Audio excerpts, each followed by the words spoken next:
हाँ जी, अब करते हैं एलोट्रॉप्स ऑफ कार्बन।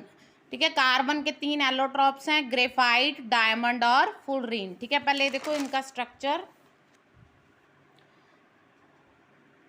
हाँ जी, स्ट्रक्चर ऑफ डायमंड देखो कुछ इस तरह से होता है, जैसे एक कार्बन के साथ 4 सीट्स वेकेंट होती हैं। तो मान लो ये कार्बन है, ये एक साइड है डायमंड की, तो इसमें क्या होगा, ये देखो इस कार्बन के साथ ये 1 2 3 4, इस कार्बन के साथ आगे 4, ये एक टेंटेटिव सा स्ट्रक्चर बना सकते हैं। अब डायमंड का देखो ये क्या है, हार्डेस्ट सब्सटेंस और अब्रेसिव, यानी इसमें चमक होती है। फिर आता है ग्रेफाइट का स्ट्रक्चर, ये मधुमक्खी के छत्ते की तरह का होता है, इसमें हेक्सागॉन्स बने होते हैं। ठीक है, ये वीक वंडरवाल फोर्सेस, जैसे ऊपर है वैसे ही ये नीचे होता है। और अब करते हैं फुलरीन। अगर ग्रेफाइट को हीट करें तो फुलरीन का स्ट्रक्चर बनता है, ये हमें याद रखना है 2012। ठीक है, 2012, मतलब एक स्ट्रक्चर बनाने में ये देखो ये 6 मेंबर्ड हैं।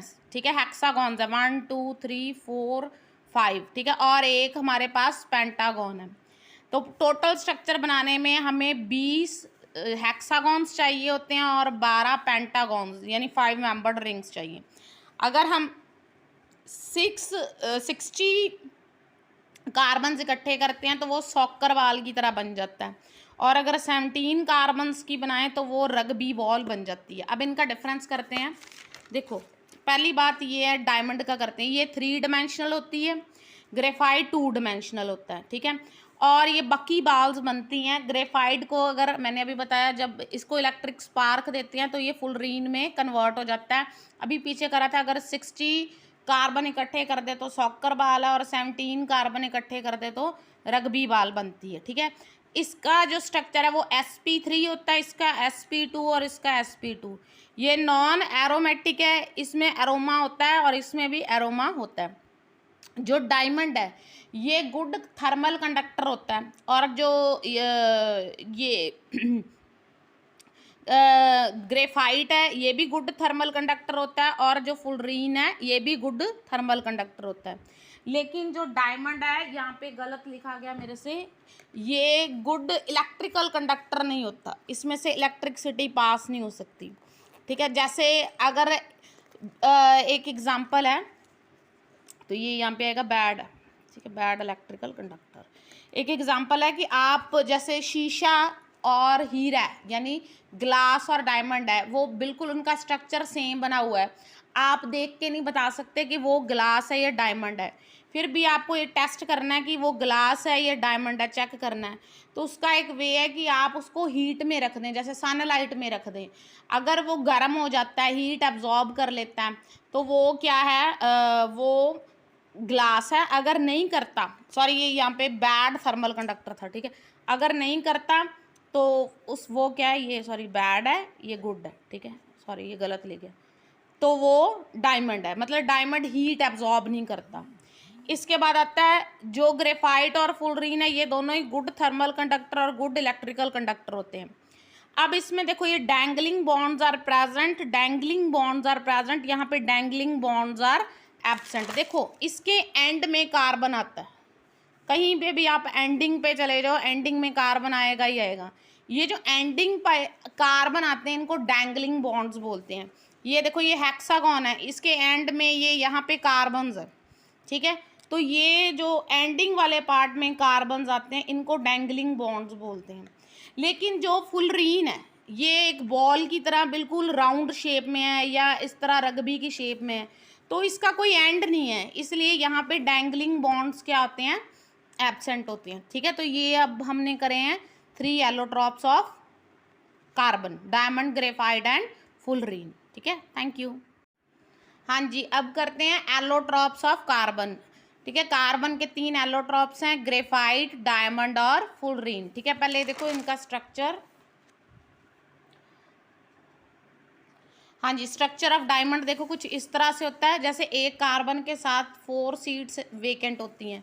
तो मान लो ये कार्बन है, ये एक साइड है डायमंड की, तो इसमें क्या होगा, ये देखो इस कार्बन के साथ ये 1 2 3 4, इस कार्बन के साथ आगे 4, ये एक टेंटेटिव सा स्ट्रक्चर बना सकते हैं।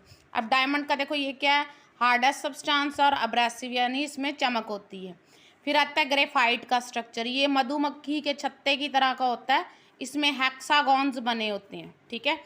ये वीक वंडरवाल फोर्सेस, जैसे ऊपर है वैसे ही ये नीचे होता है। और अब करते हैं फुलरीन। अगर ग्रेफाइट को हीट करें तो फुलरीन का स्ट्रक्चर बनता है, ये हमें याद रखना है 2012, ठीक है, 2012। मतलब एक स्ट्रक्चर बनाने में ये देखो ये 6 मेंबर्ड हैं, ठीक है, हेक्सागॉन्स है 1 2 3 4 5, ठीक है, और एक हमारे पास पेंटागॉन है। तो टोटल स्ट्रक्चर बनाने में हमें 20 हेक्सागॉन्स चाहिए होते हैं और 12 पेंटागॉन्स यानी 5 मेंबर्ड रिंग्स चाहिए।